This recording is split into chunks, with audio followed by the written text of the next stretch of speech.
Ada yang bisa saya bantu? Sebelumnya terima kasih Bu sudah menyempatkan waktu Ibu dan mohon maaf sudah mengganggu waktunya. Sebenarnya saya kesini ingin bercerita Bu dengan keadaan saya yang sekarang yang sedang tidak baik-baik saja. Tidak apa-apa Kak Syifa. Di sini kamu boleh bercerita dengan bebas dan nyaman. Saya di sini bukan untuk menghakimi, tapi untuk mendengarkan dan membantu kamu menemukan jalan keluar. Cerita saja apa yang sedang kamu rasakan.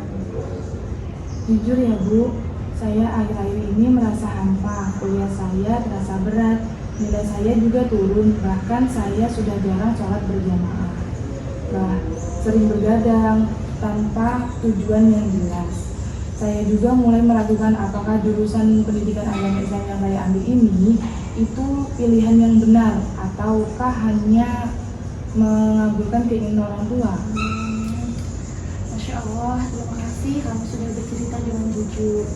Itu butuh keberanian yang besar.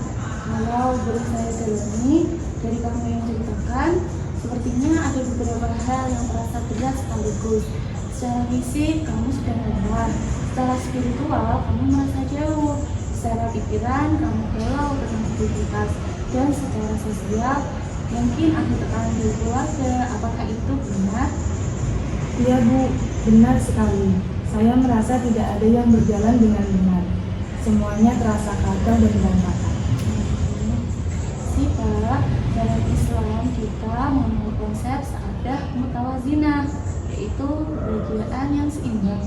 Artinya manusia tidak akan merasakan kebahagiaan sejati bila hanya satu aspek kehidupannya yang berjalan, sementara yang lain terabaikan.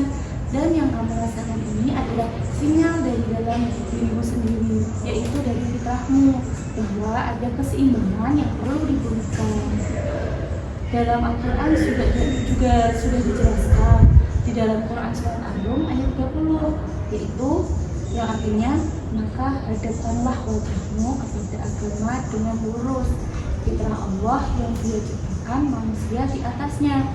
Setiap manusia lahir dengan fitrah yang baik, potensi untuk mengenal Allah, mencintai kebenaran, dan menjadi pribadi yang bermakna. Rasa hampa yang kamu rasakan itu justru adalah tanda bahwa fitrahmu sedang memanggil, bahwa ada sesuatu yang perlu kamu kembalikan kepada tempatnya. Subhanallah Bu, saya belum pernah berpikir seperti ini Bu. Saya kira saya hampa itu karena saya lemah. Tapi mungkin memang ada yang perlu saya perbaiki ya Bu.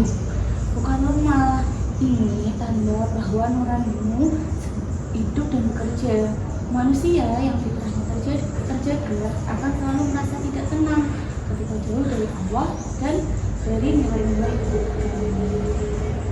Nah, sekarang mari kita bicarakan langkah nyata. Kita akan memperbaiki keseimbangan satu persatu. Yang pertama tadi, untuk dimensi ruhanmu, coba mulai sekarang kamu membiasakan sholat tepat waktu, walau hanya melakukan 2 rakaat qiyamul lail seminggu 3 kali lah atau 2 kali. Yang kedua, untuk jasmanimu, atur jadwal tidur mulai dari sekarang ya, minimal 6 jam per malam. Yang ketiga, untuk akliyah, kita evaluasi beban akademikmu dan buat prioritas tugas. Dan terakhir, untuk dimensi istimewa, ada baiknya kamu berbicara jujur dengan orang tuamu tentang perasaanmu. Bagaimana menurutmu? Insya Allah ya Bu, saya akan coba.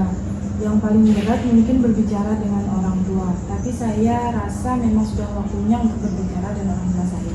Bagus sekali. Dan soal jurusan, ingat bahwa memilih pendidikan agama Islam bukan hanya tentang keinginan dirimu atau orang tua. Ini bisa jadi bagian dari takdir terbaik Allah untuk hidupmu. Luruskan niat, belajar lillah karena Allah, maka ilmu yang kamu pelajari akan terasa lebih bermakna dan ringan. Niatkanlah ulang dari sekarang.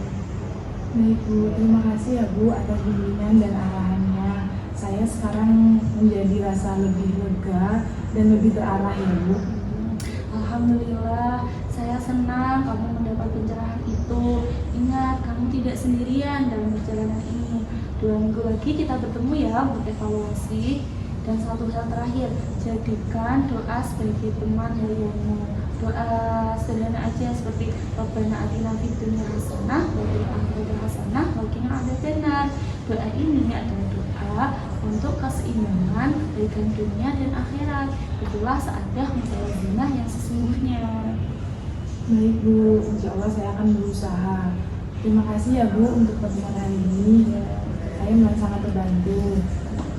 Semangat ya Syifa, karena Allah selalu bersama orang yang terus saya kembali kepadanya. Assalamualaikum Bu. Waalaikumsalam.